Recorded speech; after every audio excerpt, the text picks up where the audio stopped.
Hello, I am the Theissman. Welcome to my channel. So this is my review rant of WWE PayBack. I knew it. I made a statement on Twitter or Facebook somewhere. I just made it on Facebook, I do believe, that I knew the finish. But I wasn't going to Eric Bischoff. I will never, ever Eric Bischoff you. That proceeds that Eric Bischoff used to give the finish of Raw back in the day when Nitro was live and Raw was taped. This might as well have been taped as far as that finish goes. The night was a pretty good night, though. So just to understand, I indicate sometimes it's not how you start, it's how you finish. And so the finish is the key moment. If that is your main event, you expect more of your main event than the first or the second. The first match, Bobby Lashley and Cruz for the United States title. Let me know if you have the same thoughts as I am. Did this match seem like it ended quickly?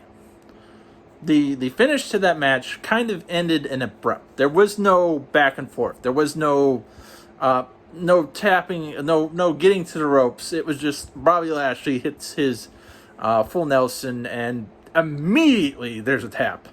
I expect that on like a Raw, like a Raw. Okay, I could expect that on Raw, but this is a pay-per-view.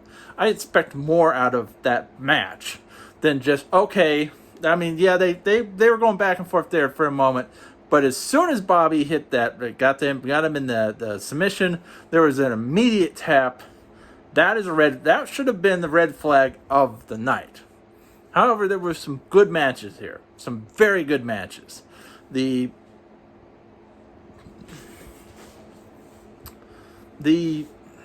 match between, oh, come on, my memory is all over the place, but I know the next match, which was I do believe they had, I know Keith Lee and Randy Orton's match was pretty good.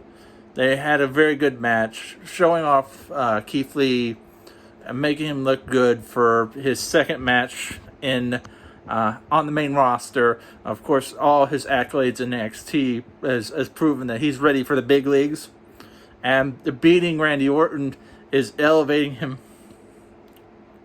up to being probably going to, eventually they're going to put him in that spot to face Drew McIntyre for the WWE World Heavyweight Championship. Because, or we're going to just see continuously seeing matches between him, Drew McIntyre, and Randy Orton, which, okay, but eventually that's going to get old.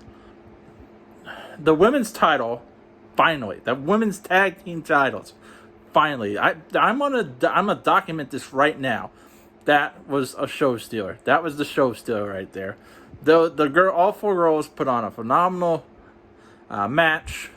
In the end, those girls, Bayley and Sasha, finally got what coming to them, and the tag team women's championships are off their ways onto a new champions. The match between Rey Mysterio and Dominic and Seth Rollins and Murphy was pretty good too. Once again, Dominic, to me, maybe it'd be best, and I know they're not going to do this, maybe you should go to NXT for a bit and get some more experience. But apparently they want the Mysterio storyline there with him and his father and Seth Rollins and Murphy. But I think he would benefit from going to NXT and getting some more experience. But the good news is it was a good match. And Mysterio's got the win. That was good. Payback. The theme of the theme was payback, and that's what we got, except for the match, the main event.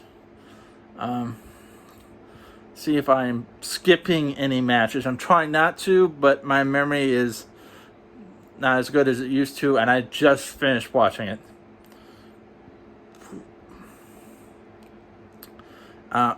But on to the main event. I don't think I'm missing anything, but if I am, I know you guys are gonna let me know down in the comment section. The main event starts off, of course, a phenomenal entrance with the Fiend. Comes out there. I'm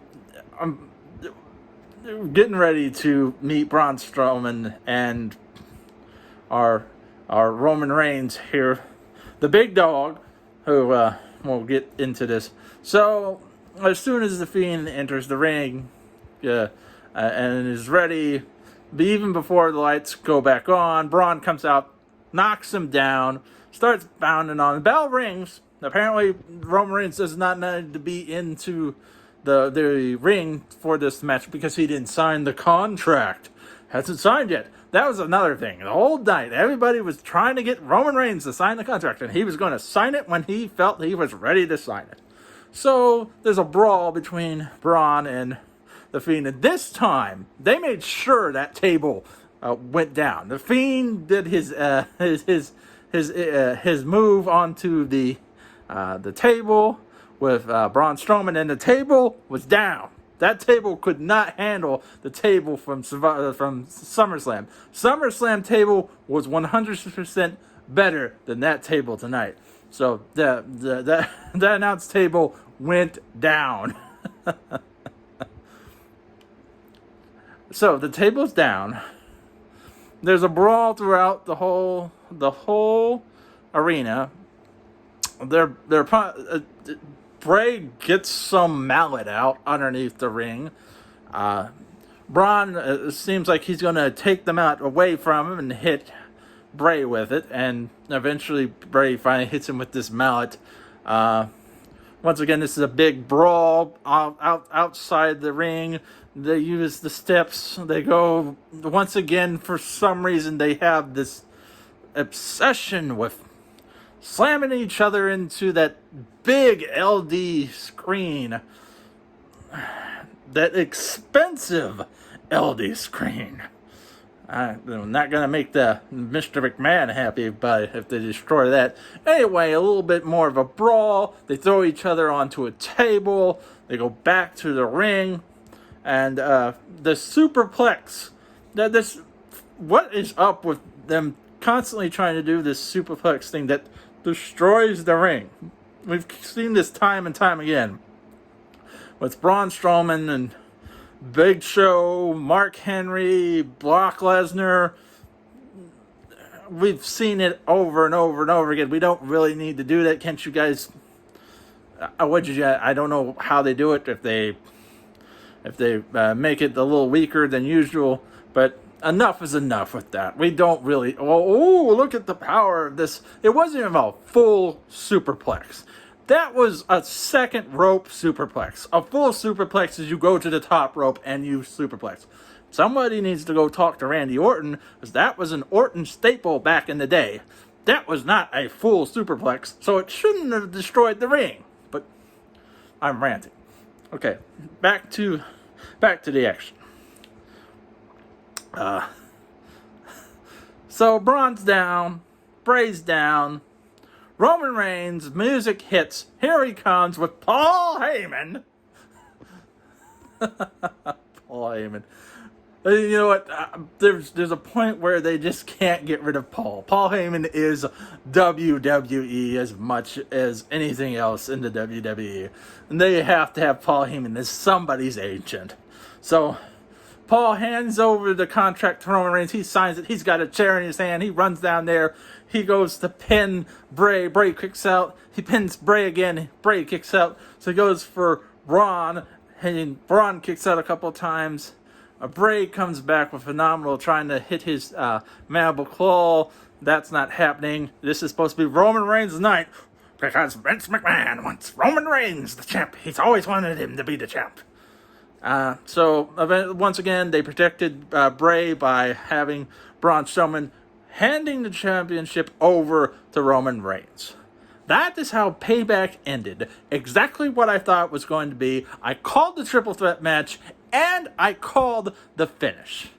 But these are all my opinions. Let me know what you guys think down in the comment section below. Once again, this is the Theissman, and as always, keep it real.